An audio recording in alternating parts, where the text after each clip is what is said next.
We're living in a golden era of emulation and gaming handhelds. From the Steam Deck, Asus ROG Ally, Nintendo Switch, to Retroid's various devices, there are seemingly countless options for gaming on the go. And yet, despite these modern pieces of hardware, the 15-year-old PSP Go remains the top dog. Let me explain.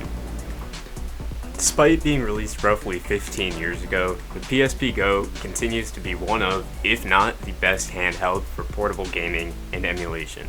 The PSP Go has always been slightly disadvantaged compared to the standard PSP consoles due to the fact it's a digital-only device, meaning there's no UMD drive.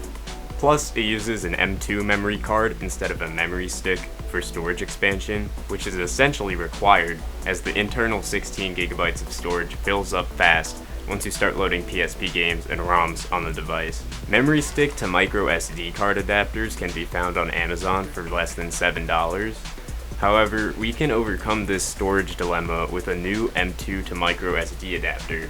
I purchased this one off Etsy and it arrived about a week later. Shipping takes some time because it's coming from Ukraine. Installation was easy. I just had to pop the back plate off and insert the rivet cable into the M2 slot. I got a 128GB micro SD card for this application. Keep in mind this is the maximum supported size for SD cards in the adapter. Next, fold the cable over and get it to lay as flat as possible in order to get the back plate back on. There's a slight bulge in the back now, but I think it's worth it considering we just increased our storage capacity 8-fold. Now that we've solved the PSP Go's main flaw, we can enjoy the device to its fullest. Let me give you a quick overview of the PSP Go.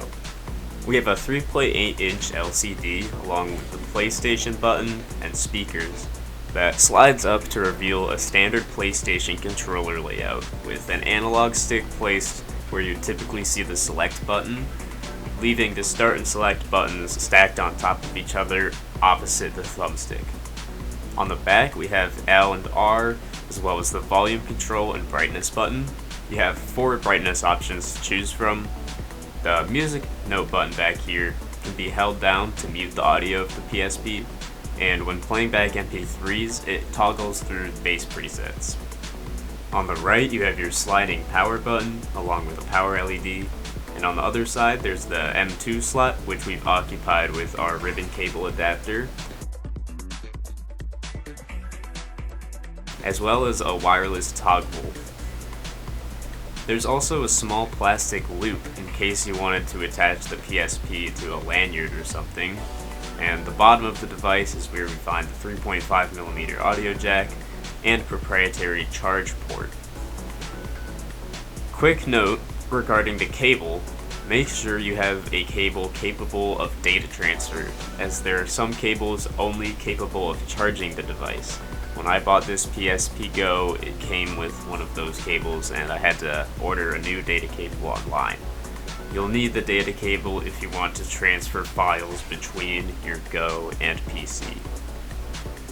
Now here's the PSP Go next to some other devices to give you a sense of just how compact this console really is.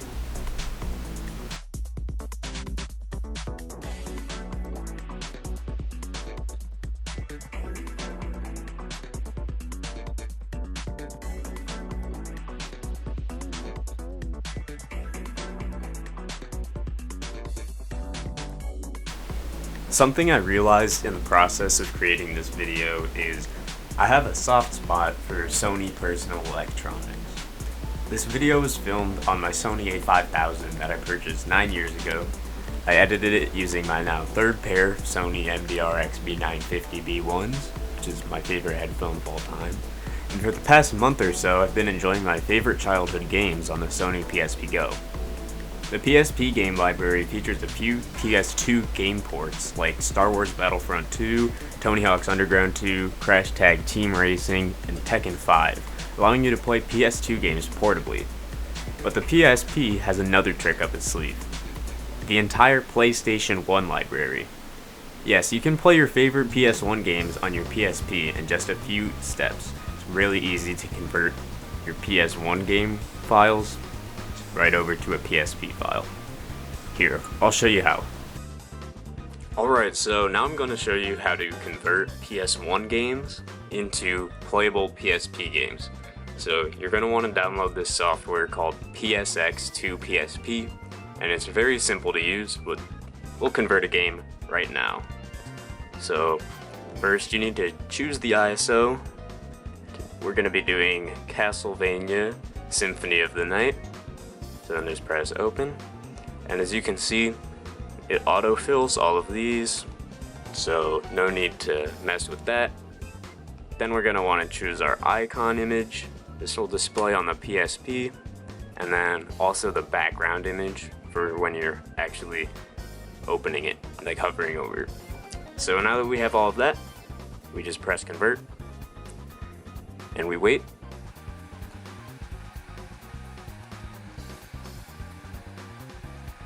And now that it is done, we can go to our folder, which is back here. And as you can see, we now have our Symphony of the Night right here. Now we're just gonna drag this onto the PSP Go, and I'll show you what it's like then.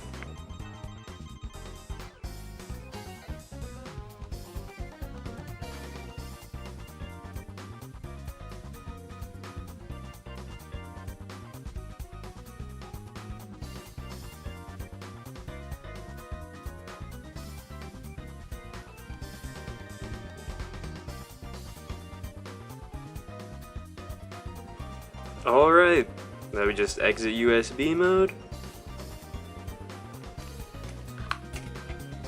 Now if we go over to games, I put it on our memory stick.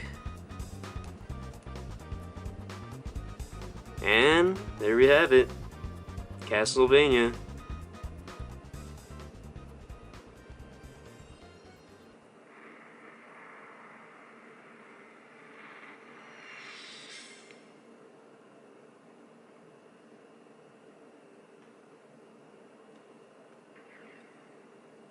Yep, here we go.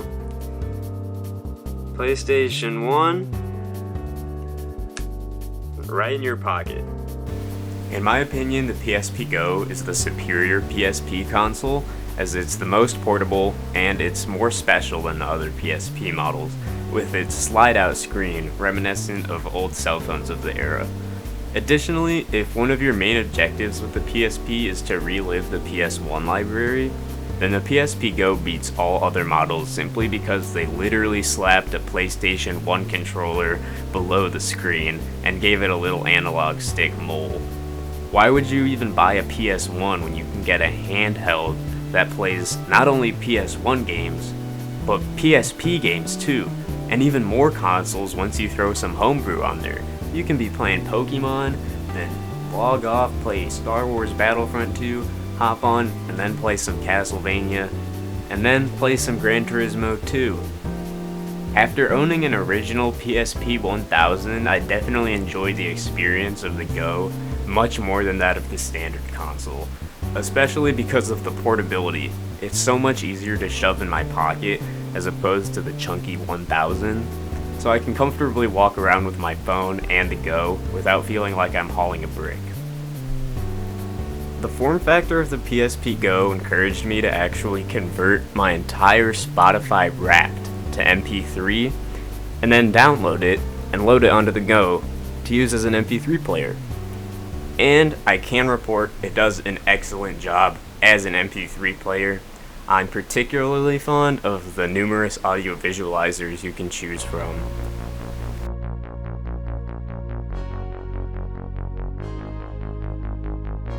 Screw an iPod, get a PSP Go. It can do it all.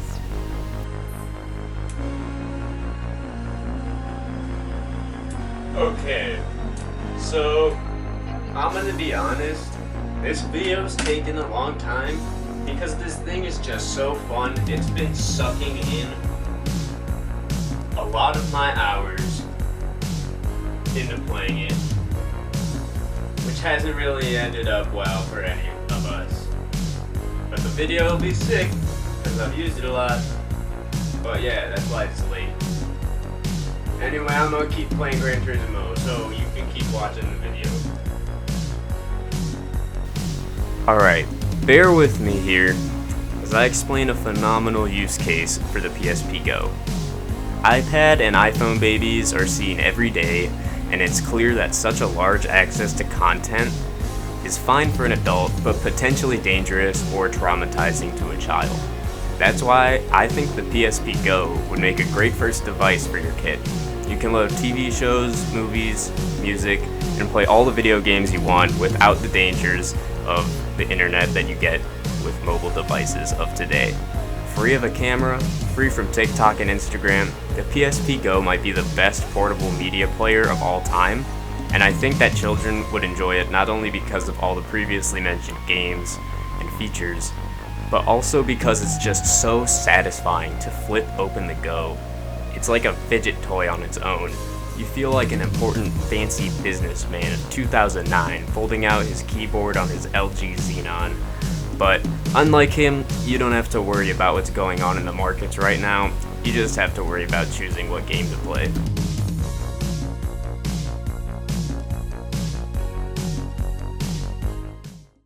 So, the video is over. Thank you for watching. I hope you enjoyed. Make sure to like, comment, and subscribe. Let's get up to 2,000 subscribers. There's just a quick few things I want to say, I want to throw in the video. While researching this, I figured out that recently a cheat code was discovered in Gran Turismo for the PSP that unlocks every car and gives you 99,999,000,000 credits. Beats the game for you, so that's where a lot of my time went. I highly recommend you look it up and type it in. It's worth it. Thank you so much for the continued support and growth of the channel. That's basically it. I just wanted to tell you guys that you can unlock everything in Gran Turismo.